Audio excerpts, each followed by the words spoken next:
Hey guys, welcome to my channel. My name is Dana from Eternal Goddess Tarot, and today I am here with your February 2021 reading for the sign of Taurus, Sun, Moon, and Rising. Please keep in mind this is a general collective reading, so take what resonates with you and leave the rest. I will be pulling a couple oracle cards to get your overall energy, and then we will be using tarot to dive deeper into the message. So what do we have for Taurus, Sun, Moon, and Rising, February 2021? Okay, this one. Malachite, it's time to transform. Pretty sure I got that in another reading for this month, so I would advise you to check out your Sun, Moon, and Rising because there may be another message for you in one of those. I can't remember exactly which sign it was that got the Malachite, but it could be one of your big three if you want to check that out. Taurus, Sun, Moon, and Rising, February 2021.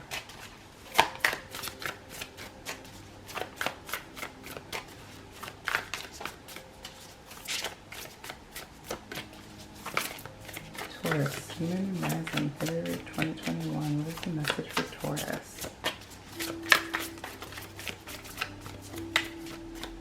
Okay. And then we have Messenger, serious energy, bringing harmony and balance. Okay, so now I'm going to pull 4 tarot cards for you. The first one is going to be your situation. The second one is going to be your challenge. The third one is going to be advice from Spirit. And the fourth one is going to be your outcome energy. And then I will also be clarifying the cards as well. Let's see what we have for Taurus, Sun, Moon, and Rising.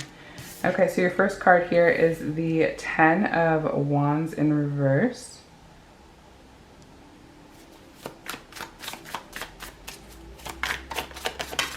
Ooh, got a flyer here. Your second card, your challenge position, is the Ace of Swords.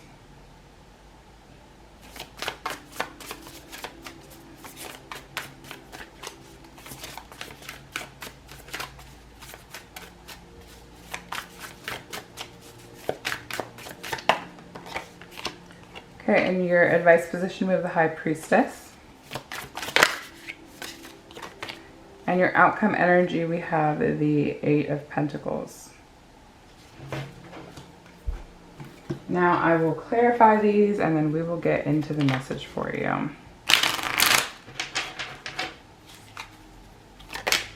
Okay, so the 9 of Pentacles clarifies the 10 of Wands. And then we have the 2 of Wands, the Knight of Swords, and the 4 of Wands, clarifying the Ace of Swords.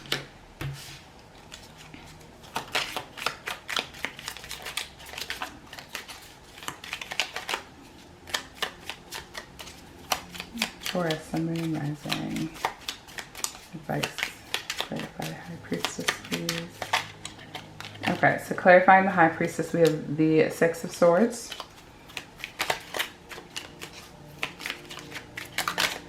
Okay, energy clarifier, please. Okay, energy clarifier, Taurus, February 2021.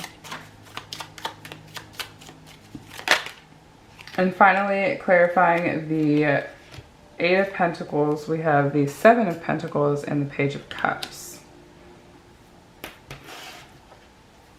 All right. Let's get this show on the road by starting with your oracle cards. So we have, it's time to transform and bring harmony, or serious energy, bringing harmony and balance. So for you, Taurus, I feel like there may have been just a little bit of instability in the beginning of the year, maybe stemming from the end of 2020 into 2021. I feel like for some of you, you may have just been having just a straight up rough time, right? You may have, I mean, obviously we're with what's going on in the world with the pandemic and things like that. It's been pretty rough for everyone, but I think for some of you specifically, you've just been having a hard time kind of getting your shit together for, I mean, just to put it bluntly. And now you're in this state where you're like kind of ready to get out of this funk and you're ready to do something different and try something new. And Spirit is saying that now's the time. Now is definitely the time for you to work through any issues that you may have been holding on to, any doubts, any limiting beliefs, anything like that, that just haven't been serving you. I feel like you've been too focused on the things that haven't been serving you, too worried, in the state of anxiousness, in this state of just uncertainty about what's coming. And now it's time for you to really like go inward and find the harmony and find the peace within you, so that you can project that on the outside, project that into your external world, and just kind of take things as they come, you know, take things as they come, but also feel confident that you're on the right path. Because I feel like that's the thing here, is that some of you feel like you're just going the wrong way. Like you don't know where to go. You're just looking this way, looking that way, and unsure of what's coming next. So in your situation position, we have the 10 of Wands clarified by the 9 of Pentacles. Yeah, I definitely feel like this is you coming out of this energy. The 10 of Wands is, you know, is about just being exhausted, you know, just ending this cycle of exhaustion. And I feel like this is you really taking that step and saying like, I'm ready to change. I'm ready to do what I need to do to make myself happy. I'm ready to accept the abundance that is in my life, whether it be internal or external. You know, just I'm getting this, I'm hearing like, just look on the bright side of things. You know, just like looking at things from a different perspective, understanding that things don't have to be hard all of the time. Because I feel like for some of you, you guys have just felt like you couldn't get a break, that everything is just kind of crashing down around you and you just weren't really sure what to do about it. But now you're ready to take that step out of that energy. You're ready to see the goodness that's already around, even if things aren't perfect. And obviously perfection is not something that is attainable. But you can be content where you are, even if things aren't exactly where you want them to be at this point in your life. But there's definitely an energy of you wanting to come out of this, even if you may have already started working towards that, or you may just be sick and tired of being sick and tired. And you're like, okay, like what's next? What am I going to do here to move myself forward? What am I going to do to get out of this funk? So in your challenge position, you have the Ace of Swords clarified by the 4 of Wands, the Knight of Swords, and the 2 of Wands. I feel like your challenge here is just really not being sure where to start, right? The Ace of Swords is about mental clarity. It's about breakthroughs. It's about like logical understanding. And you may be just a little bit confused as to where to start. And I think Spirit is saying here, like, start at home, right? Start by making your bed, or cleaning your room, or getting back on like a daily, like maybe you have just been a little just not feeling good. Maybe you haven't been showering regularly, or you know, whatever is going on with you. But I think this is saying like it's time for you to just do something that makes you feel good, and start at home, because that's where a lot of us spend a lot of our time. That's where a lot of us are, especially these days.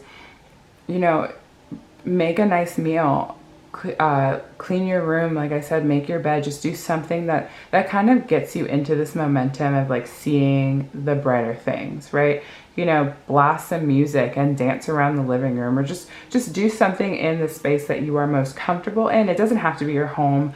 It could be, you know, whatever that comfort space for you. It could be like a significant other's house, or I mean, maybe it's your office at work, or whatever it is. Just do something to kind of bring that energy to a space where you spend a lot of time. Because if you're looking at your, like, let's say you spend a lot of time in your room, but your room is just like a complete disaster, right? It's not going to do your energy any good to be sitting in this place that just looks a mess. So just take the time, and it doesn't have to be done all at once. You start by just folding your laundry, right? Or just making your bed, or just picking up what's on the floor, or just organizing like your bookshelf, or whatever it is. Just take that time to really clean up your external area, and I'm sure that your internal circumstances will start to feel a lot better just by doing those little things for yourself. And then the advice from Spirit here, we have the High Priestess clarified by the Six of Swords. Yeah, this is you listening to your intuition. This is you moving out of this negative space that you've been in. Like I said before, just doing something to clean up your external world is really going to make a world of difference. But also listen to what your intuition is telling you. If your intuition is saying, you know, let's cook a nice meal, then do that for yourself. I think it's really time for you to take yourself into accountability, allow yourself to be treated with kindness, and do it for yourself. If you can't expect other people to treat you the way that you want to be treated, right? You need to do it for yourself. You need to be in this position where you're calling the shots and you're moving away from this the negativity, the negative mindset. And this is not to say, like, if something's going on in your life that's making you feel down, like, I'm not saying to just get back up and move on. Like, you absolutely go feel whatever you need to feel, go through the motions, you know, but don't dwell in it, because when you dwell in it, that's when you start turning off that knob of listening to your intuition, and you're letting your ego take over, and you're letting your ego upset you. And that's what we don't want, right? We want things to progress in a way that's best for our higher self, for our purpose. And then in your outcome energy here, we have the Eight of Pentacles clarified by the Seven of Pentacles and the Page of Cups. And for me, this is saying, like, once you are able to, like, get yourself out of that space, move forward, move out of the darkness, you're going to start working towards things that you really care about. This is where you're really going to start working towards the things that you really need, or that really make you happy. And it's going to be a process, right? It's going to be slow but steady. But the thing is, we have the Page of Cups here, and I feel the Page of Cups is kind of like, I feel in this sense it's like getting out of your emotional comfort zone, because you've been in this space for so long where you're kind of out of balance. So it's going to be a little bit tough for you to just, like, make that transition, like, quickly, you know, to just go from, like, being, like, out of whack to in whack. It's not going to be like a steady process. There's going to be this kind of, like, buffer area, right, with the Seven of Pentacles. But as long as you put in the work, as long as you're working towards whatever it is that you need to do, you're going to come out okay. Everybody goes through their lows. Everybody goes through their highs. Everybody has a middle ground. This isn't something that is uncommon or doesn't happen often. Like, everybody goes through it, but just knowing that there is light at the end of the tunnel, just knowing that there is balance that can be brought back, is really going to make it easier for you to bring that balance back. Just having that hope that things are going to get better, and they will get better. I think that's the main point, is that you just need to hold on to that faith and just be conscious of actively working towards the betterment that you're looking for. So that is all I have for you today, Taurus. Thank you so much for watching. I hope you enjoyed, and I will see you in the next one. Bye-bye.